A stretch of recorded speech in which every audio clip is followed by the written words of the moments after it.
भगवान लड़किया गई अम्मा तोहका कहे पापा हमका कहा है नहीं ये बतावा हमका कहा आपने बुलाया हो? आज बुला ही ले बड़ी कहा हो? मनोरंजन।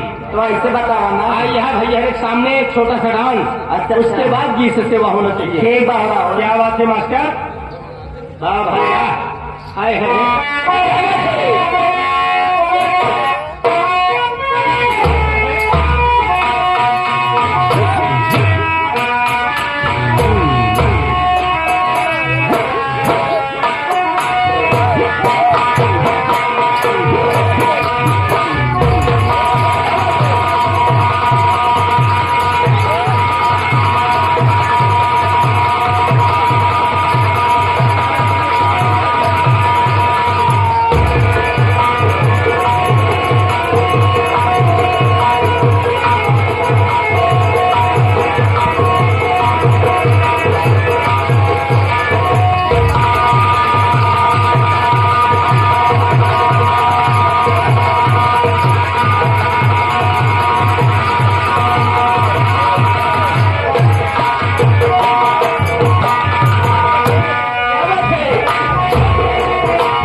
देखिए मैडम, जैसे इतना बढ़िया डांस वैसे भैया हरे के सेवा में गीत से सेवा होना चाहिए। क्या बात है, कहना क्या है? कहना हो कहना है, क्या कहना है? एक बात फरमाए तो कहना क्या है? वाह भाई वाह,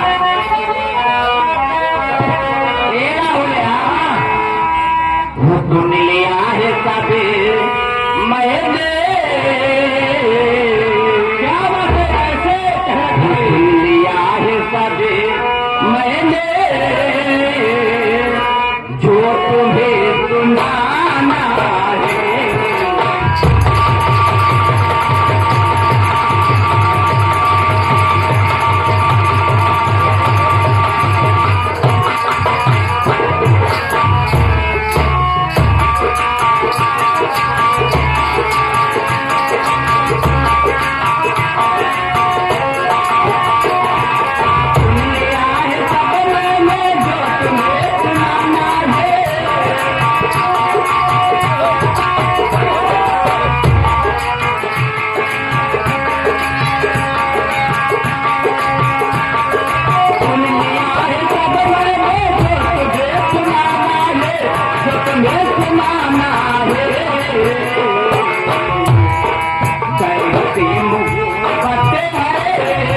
माननीय श्री प्रमाण रेड्डी महोदय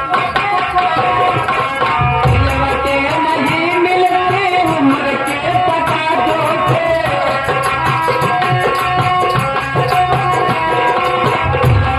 नहीं मिलते उम्र के पता जोते उम्र के पता जोते आईना वही तो है आईना वही तो है तो पुराना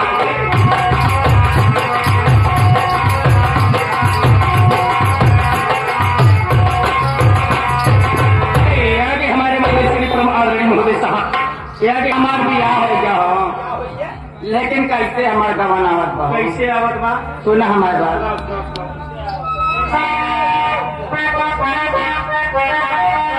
कहा घर मालिक क्या कहाँ बात कुछ पता ना चलता बा लेकिन कहना है वो काहे कैला काहे कैला काहे कैला वो काहे कैला कवनवा में दे बलम तो से लागल फिर की डोरे कालम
जिस दिन भुला दूं तेरा प्यार दिल से, वो दिन आखिरी हो मेरी जिंदगी का।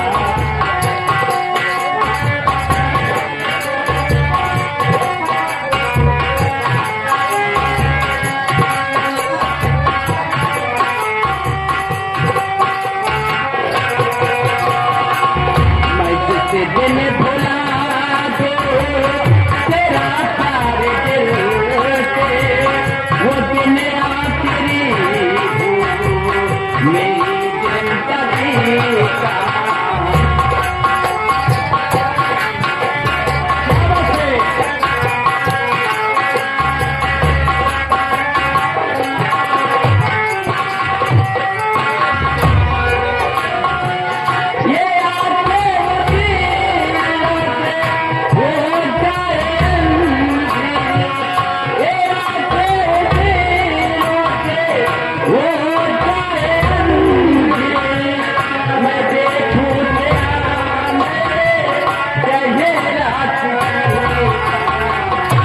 जिस दिन